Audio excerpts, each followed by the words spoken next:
하창모입니다. 매주 일요일날 함께하는 주간 증시입니다. 오늘 내부 이제 물가와 금리 그리고 러시아, 미국 어떻게 보면 이제 러시아, 우크라이나 확대하게 되면 러시아, 미국이 되는 거죠. 지난 한 주도 후반에 그렇게 순탄하지 않았는데 과연 다음 주는 어떤 그림이 전개될까요? 본 영상은 미국 지수 마감, 주간 특이사항 그리고 주간 일정 체크, 다음 주 주간 전략 순으로 진행이 됩니다. 자, 미국 증시를 봤더니 미국 증시가 금요일 날, 장 초반에는 잘 달렸습니다. 장 초반에는 잘 달렸는데, 뭐 한 초반 30분 정도는 다우지수도 나스닥도 나쁘지 않았어요. 근데 한 새벽 2시 반 정도? 2시 반 정도가 지나면서 급격하게 하락을 했습니다. 그러니까 뭐 기술주는 좀 많이 빠졌죠. 반도체 지수 같은 경우는. 과연 무슨 일이 있었느냐? 장 초반 같은 경우는, 그러니까 장 초반이라 그러는 거는 뭐 우리가 보면 알겠지만은 장 초반 같은 경우는 약간 하루 전날 있었던 뭐 블레드 총리의 50bp에 대해서, 그러니까 미국이 이제 3월달 금리 인상 하는 거에 대해서 지난주 후반에 소비자 물가 지수가 7.5%, 1982년 내 최고치가 나오다 보니까 좀 주담이 됐었는데, 일단은 뭐 약간 연준 의원마다 의견이 다양합니다. 다양하다 보니까 뭐그 정도까지는 아니지 않겠어? 뭐 그런 이야기가 나왔었어요. 그래서 장 초반에 조금 강세를 보였는데 후반 접어들어서 확 미끄러졌습니다. 그러면 이제 뭔가가 나온 거죠. 가장 크게 나왔던 것이 미국과 러시아와 우크라이나의 충돌 가능성인데 그건 좀 후반부에 달려보도록 하고요. 그러다 보니까 이제 어떤 현상이 생겼느냐, 가장 이제 우리가 주변 변수를 좀 보면, 그러니까 미국이 이제 이런 거죠. 여기서 보면 달러화가 강세로 갔습니다. 유로화가 떨어졌죠. 이 말은 지금 이 달러화 같은 경우는 이날 이제 국채 금리가 떨어졌단 말이에요. 국채 금리가 떨어졌는데 보면 이전물이 한 7.9bp, 1.5% 밑으로 떨어졌고 10년물도 떨어졌습니다. 그 말은 뭐예요? 쉽게 말해서 안전자산 강화가 붙은 겁니다. 어제 주말 금요일에는 주식이 위험 자산인데 안전자산 서론 현상이 나오면서 오히려 이제 전쟁 리스크죠. 그러니까 달러화가 이렇게 치고 가버렸고, 그럼 이제 어떻게 보면 달러가 강세니까 다음 주에 우리나라 원화가 다시 1200원대로 이제 갈 수 있는 그런 부담감을 안고 있고, 이제 또 많은 분들이 이것만 보고 좋은 거 아닙니까? 그렇게 볼 수 있어요. 왜냐하면 국채 금리가 떨어졌단 말은 국채 금리입니다. 금리. 어떻게 보면 이제 연준의 물가 상승 압력이 완화됐다 그렇게 볼 수도 있는데 그게 아니에요. 국채 금리가 2억에서 떨어진 국채 금리는 오히려 채권 수요를 자극했습니다. 이게 무슨 말이지? 채권 가격이 올라버렸어요. 왜? 똑같습니다. 달러 강세와 국채금리 하락은 인플레이션과 별개로 밤새 미국 증시는 결정적으로 유가까지 올랐는데 93불까지 가버렸는데, 아우 이제 우리 또 기름 넣을 때 조금 더 넣겠네요. 유류세 인하 조치가 있긴 있습니다만 만약 없었다면 2천원을 넘었겠군요. 어쨌든 세 가지 모두 다 어디에 반응했느냐? 러시아 우크라이나 이슈에 반응을 한 겁니다. 이렇게 반응을 했는데 잠깐 좀 살펴볼까요? 그래서 미국 증시 한 위치를 잠깐 좀 보고 오겠습니다. 보고 오면 그렇지 않은데 우리나라 장 안 좋은데 다우조스 지수가 이렇게 마감했어요. 그래서 주간 기준으로 보니까 한 2주 당겼다가 음봉으로, 그리고 이제 5주선도 이탈하고 마감했고, 일봉으로 보니까 뭐 어딘지 모르겠지만은 이게 13,4,500선은 그래도 좋은 희망을 찾는다면 지키면서 마감을 했습니다. 그게 좀 특징이고, 그럼 나스닥 기술주 좀 볼까요? 기술주는 다우보단 조금 더 많이 빠졌죠. 왜 그러냐면 한국도 지금 계속 한 2주 연속 오미크론, 그러니까 리오프닝 관련주가 강한데 미국은 더 강합니다. 미국은 오미크론 관련주가 훨씬 강해요. 뭐 보잉 주가 보면은 한국의 대한항공이나 아시아항공보다 많이 올라간 걸 알 수 있죠. 자, 근데 나스닥은 이제 미국보다는 조금 안 좋아요. 보니까 우리가 설정한 14,150선을 이탈을 했어요. 이탈을 했고, 추봉으로 보니까 다우에서 봤던 주봉과 비슷하긴 하네요. 근데 어쨌든 이제 다음 주에 요 장대 연봉을 어쨌든 간에 장대 연봉을 잠깐 이탈하더라도 다시 올라와야겠죠. 그런 그림이 될 수 있을 것 같습니다. 근데 반도체 변동성이 좀 커요. 필라델 반도체 지수는 나스닥보다는 변동성이 큽니다. 왜 그러냐면 나스닥은 애플 같은 회사가 있어요. 그죠? 애플도 있고 뭐 MSFT도, 애플이 뭐 10% 빠지고 그러진 않잖아요. 예, 마이크로소프트도 있고 이런 애들은 2, 3, 4% 빠져도 많이 빠진 거기 때문에 좀 나스닥 반도체 지수보다는 변동성이 큽니다. 근데 반도체 지수가 4, 5% 빠있다 해서 뭐 하이닉스 빠지네 그렇지는 않아요. 어떻게 보게 되면 최근에 조금 반등을 보였던 AMD 이런 종목이 조금 많이 빠져서 그렇습니다. 10%도 하락을 했죠. 기술주들 중에 이렇게 하락했다. 요 정도 보면 좋을 것 같은데 한 가지 걸리는 거는 뭐냐 하면 유가가 93불까지 갔다. 자, 유가가 93불까지 갔고 또 하나가 그래서 지금 달러가 이제 우크라이나 이슈 때문에 좀 96으로 강세로 갔으니까 다음 주 또 원화가 이거 1200원으로 가는 거 아닌가. 왜 갑자기 이걸 보느냐. 최근에 외국인들 수급이 나쁘지 않았거든요. 물론 그게 삼성전자든 하이닉스든. 그래서 일별 흐름에서 보게 되면 지난 한 주 동안 어쨌든 외국인이 뭐 다른 데서 삽질을 하긴 했습니다. 장난도 치고 선물도 합니다만 어쨌든 코스피 쪽에서는 매수가 들어왔었기 때문에 일단 다음 주 한번 지켜보도록 하죠. 최근에 이제 약간 원화가 1200원 튀었다고 해서 뭐 갑자기 뭐 외국인들이 주식을 팔고 그런 건 아니니까 그건 한번 지켜보는 게 좋을 것 같습니다. 그래서 이제 말 많은 러시아 우크라이나 이슈를 조금 두 번째 이슈로 이걸 이제 조금 순번을 당겨가지고 주간 특이사항을 이제 지금부터 보겠습니다. 그래서 저는 뭐 사실 이 부분이 이렇게 나왔는데 러시아 우크라이나 리스크 이렇게 정했습니다. 일부 기사입니다만은 뭐 주말에 많이 보실 것 같습니다. 미국에 이어가지고 보면 타이틀만 좀 볼게요. 한국, 네덜란드, 일본 자국민에 대해서 우리나라 이야기했습니까? 우리나라 교민도 우크라이나 꽤 많이 사는 걸로 알고 있어요. 그때 우크라이나에서 대피하라 이런 이야기 나왔고 또 언제든지 공습으로 시작하겠다 그런 내용입니다. 무섭게 비행기가 이게 여기서 비행기가 아니죠. 전투기죠. 전투기가 구름 위를 날아다니고 있습니다. 근데 러시아는 또 이렇게 이야기를 해요. 야 이거 서방 국가 어떻게 보면 미국을 이야기하는 거죠. 서방 국가가 언론의 업무다. 공격하는 거에 대해서 일단 말을 좀 차별하고 있습니다. 러시아 같은 경우는 16일 날 우크라이나에 대한 구체적인 군사작전 개시를 검토하고 있다. 이게 뭐였냐면 시장에서는 2월 16일이라고 날짜까지 지정했어요. 16일이 며칠이야? 당장 다음 주 수요일이네. 그러니까 16일에 공습을 한다는 이런 군사작전 개시 검토에 대해서 인텔리전스 첩보를 미 정부 당국이 입수했다는 보도. 요거. 그러니까 이게 내용이 뭐냐면 요 러시아 우크라이나 리스크는 미 첩보 당국에서 2월 16일 날 러시아가 우크라이나를 공습한다. 근데 그런 내용에 대해서 이 러시아 입장에서는 이거 엄보다. 요런 이야기가 좀 어떻게 보게 되면 일촉즉발의 상황으로 가고 있는데 미리 조금 결론 아닌 가정과 전망을 말씀드리면 전쟁 리스크는 정말 단발입니다. 만약에 진짜 금리로 폭락을 하면 머리가 아픈데 전쟁 리스크로 급락을 하면 이거는 뭐 하루 이틀 딱 빠지고 나면 정말 생각보다 빨리 회복됩니다. 그래서 혹시나 다음 주 초에 리스크 러시아 우크라이나 리스크 때문에 장이 조금 흔들리면 그렇게 흔들리는 거는 그렇게 중요하지 않습니다. 저는 그 말씀을 꼭 드리고 싶고 뭐 제가 이쪽에 조금 타사 리포트를 조금 참조를 해봤어요. 미래에셋의 리포트인데 뭐 갈등 원인 같은 건 좀 빨리 볼까요? 빨리 좀 보겠습니다. 어쨌든 좀 오래된 것 같아요. 소련에서 해체되면서 우크라이나가 독립을 했고 원래는 같은 형제죠. 뭐 크림반도 이슈가 있었고요. 요거 가지고 이제 이권 다툼인 겁니다. 그죠? 그리고 이제 우크라이나의 북대서양 조약기구 나토 가입과 러시아의 갈등이 확대가 됐다. 뭐 이런 내용 같습니다. 그러면서 이제 러시아가 무역 국경지대 집결했다. 포인트는 뭐냐하면 우크라이나 나라는 러시아에서 나온 나라고 그리고 크림반도 상당히 이제 무역적으로 중요한 크림반도를 둘러싸고 러시아하고 이권 다툼을 하는 중에 최근에 우크라이나가 북대서양 조약기구 그때 보면 약간 서방 국가주의 유형국 같은 거죠.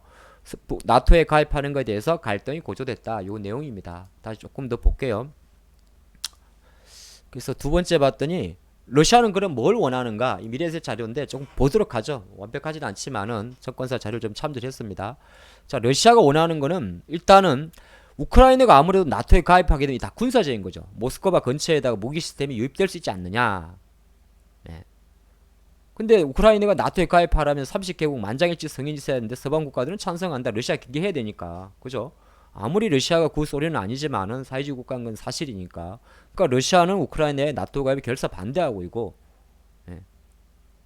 반대하고 있고, 그리고 나토 입장에서는 동쪽으로 확장하자는 이 뭔 말입니까? 여기 러시아 있으면 우크라이나 여기 있으니까 나토군 이쪽으로 동쪽으로 러시아를 치고 가는 거에 대해서 약속해라. 이런 내용이 있는 것 같습니다. 근데 과연 우크라이나는 나토 가입이면 어떻게 되는가? 이런 내용인데 일단은 보게 되면은 약간 바이든은 지금 모호한 입장이라는 내용이 좀 있어요. 미국의 입장에서는 가입 빨리 시키면 좋은데 바이든 입장에서 약간 모호하다라니까 뭐 미국도 사실 이 부분을 밀어붙일 생각은 없다는 겁니다. 그쵸? 좀 지켜는 봐야겠습니다만 이런 과정으로 진행이 되고 그래도 같이 이렇게 우리가 풀어가니까 재밌죠. 예, 좀 빨리 풀어볼게요. 그러다 보니까 전면적인 가장 우려하는 전면적인 충돌 가능성인데 어떻게 봅니까? 라는 대결에는 일단은 국경지역에 군사력은 몰려있다고 해요. 그리고 미국은 폴란드, 독일 군사력을 정대하는데 이 독일 같은 애들은 사실은 폴란드하고는 또 다르죠. 예. 폴란드하고 독일은 또 다르고 독일은 또 러시아랑도 또 다릅니다. 왜냐면 대부분의 이 독일 잘 사는 유럽에서 잘 사는 독일, 예, 영국 이런 애들은 거의 다 러시아에서 뭐 천연가스 포함 자원이 오기 때문에 약간 긴가민가하고 있고 또 사실 독일도 그죠? 제가 굳이 말을 안 해도 되죠? 예, 2차, 예, 주범, 예, 그러고 있죠. 2차 이제, 2차 뭡니까? 세계대전. 예, 좋습니다. 어쨌든, 러시아는 나는 우크라이나를 침공할 계획은 없다고 부인하고 있으나, 미국 서방 국가들은 언제든 공습을 할 수 있지 않느냐, 그렇게 보고, 만약에 전면전이 발생을 하면 러시아가 가장 빠르게, 뭐 아마 공식적인 군사력에서 당연히 우크라이나가 높지 않겠습니까? 우리가 군사 전문가는 아니지만은, 그럼 러시아가 빨리 우크라이나를 장악하게 되면 당연히 나토 개입이 필요한 거고, 예. 그래서 지금 보니까 우크라이나 수도 키예프라든지 요 키예프 위쪽 벨라루스에 러시아 군대가 파병되고 있어서 이제 우크라이나 수도를 겨냥하고 있다. 뭐 이런 내용 같아. 그러니까 초반에 공습으로 붙으면 러시아가 우크라이나 수도 키예프를 공격할 것이고 여기에 빠른 시간에 나토 해군 개입되지 않겠느냐. 그 내용입니다. 어떻게 보면 이제 시간 싸움이고 일촉즉발의 싸움이죠. 그런데 이제 이러한 상황은 우리가 예측할 수가 없는 부분이잖아요. 그죠?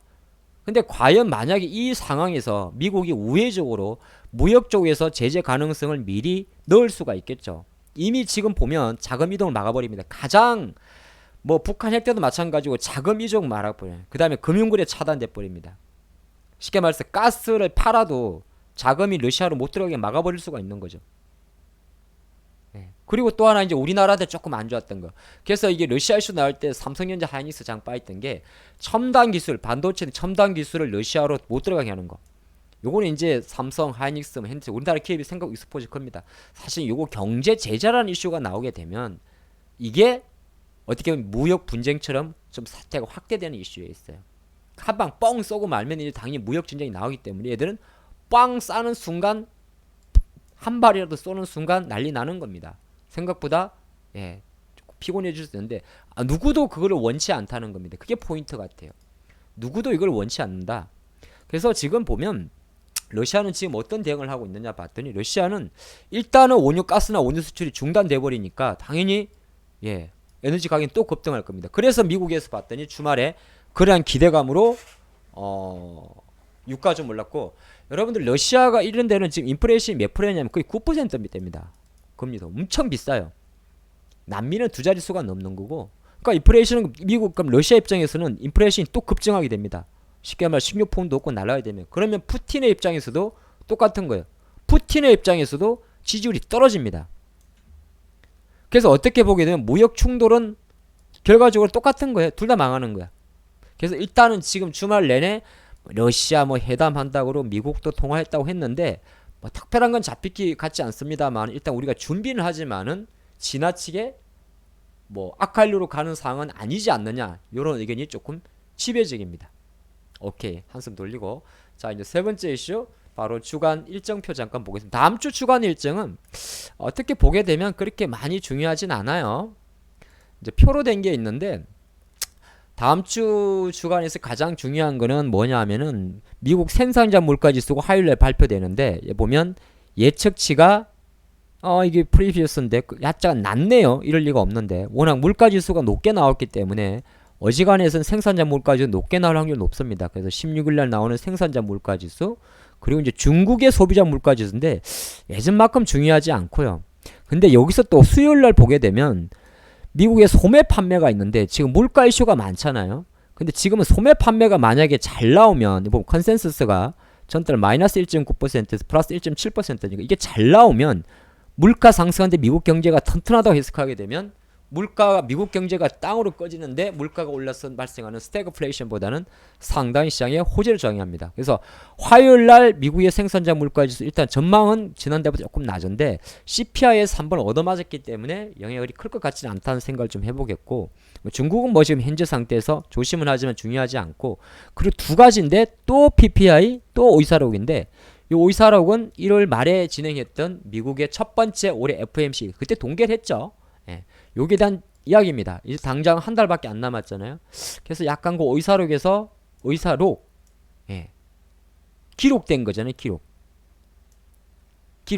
우리가 보통 기록으로 남겨준 거죠. 그걸 이제 어떤 기록을 남겼는지 그거를 확인하는 일정이 될 것 같습니다. 그래서 다음 주도 아마 물가지수 이슈가 조금 반영되는데 어쨌든 국채금리가 안전자산이든 뭐든 간에 조금 꺾였으니까 예, 그거 한번 보도록 하고 제가 엑셀로 글자로 쭉 적어봤는데 조금만 더 추가해 볼까요? LG에너지솔루션 화요일날 MSCI 조기 편입 수급 움직이는 폭이 별 중요하지 않고 이미 게임 끝난 겁니다. 또 주말에 잠깐 있었던 우리나라 정치 이야기 안철수와 윤간 약간 지금 퀘스천 마크만 남겨놓은 상황입니다. 그리고 이제 CJ제일제당 뭐 실적 좀 있고 로브록스 실적을 한번 봐야겠네요. 메타버스 그리고 화요일로 가게 되면 아까 말씀드린 생산자 물가지수인데 일단은 예상은 여기는 왜 이렇게 전망을 했을까? 데이터를 좀 잘못 적었네. 네. 그리고 이제 게임주 NC도 요새 안 좋죠. 펄업이서 좀 안 좋은데 어쨌든 이번 주 4분기 실적 시즌은 조금 개피곤 합니다.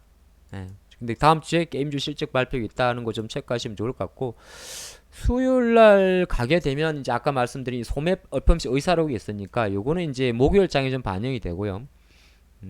이제 소매 판매가 어쨌든 정가로 전망되는 거는 이거는 오히려 인플레이션보다는 호재입니다. 그리고 미국에서 약간 기술주 중에서 가장 중요한 게 엔비디아 실적 발표가 16일날 있다는 거 요거는 조금 되게 중요합니다. 실적 중에서 다음 주 가장 중요한 거는 엔비디아예요. 예, 잘 나오는 게 좋죠. 근데 아마 4분기까지도 잘 나왔겠죠. 주가만 내린 거죠. 네, 그리고 이제 금요일 날 가게 되면 오스테인 플란트인데 요거는 거의 아마 실질 대상으로 올라가지 않을까 좀 그리 예상을 합니다. 뭐 여러분들 갖고 계신 분 입장에서는 오히려 지금 당장 뭐가 해결될 수 있는 상황은 아니기 때문에 이 부분을 보는 게 좋을 것 같습니다. 우크라이나 이슈를 하다 보니까 조금 길어져서 다음 주 전망하기에 시간이 조금 애매하긴 한데 사실 지금 같은데 전망은 조금 안 돼요. 워낙 변동성이 크다 보니까 크다 보니까 잘 안 되는데 어쨌든 지난주 우리 증시입니다. 코스피를 잠깐 볼까요? 일단 5일선을 이탈한 정도고 주봉에서 이렇게 조금 도지 5주선 맞고 밀렸는데 일단은 2750선이라는 라인을 한 중심으로 잡고 갑니다. 지금 코스닥 같은 경우는 코스피는 현재 수준에서는 2750 정도를 기준선으로 잡고 갑니다. 이 정도를 기준으로 잡고 지금 약간 등락을 보여주고 있는데 지난주에 이렇게 가다가 4일 연속 쉬었기 때문에 혹시 밀려도 2700선 밑으로 깨지면 안 됩니다. 안 돼요. 2700선 밑으로 깨지면 안 된다. 그런 말씀 드리겠고 코스닥은 이제 코스피보다 조금 안 좋았어요. 위메이드도 있었고 뭐 에코프로도 있고 난리 났었는데 코스닥 880선 요거 기준 가고 잡고 가시면 좋을 것 같습니다. 그래서 오늘 원래 이렇게 오래 하는 게 아닌데 아무래도 러시아 우크라이나 이슈를 다루다 보니까 조금 시간이 조금 초과됐습니다만은 함께 좀 잘 해보시고 또 다음 주도 정신만 바짝 차리면 뭐든지 할 수 있습니다. 그렇죠? 네, 다음 주 뵙겠습니다.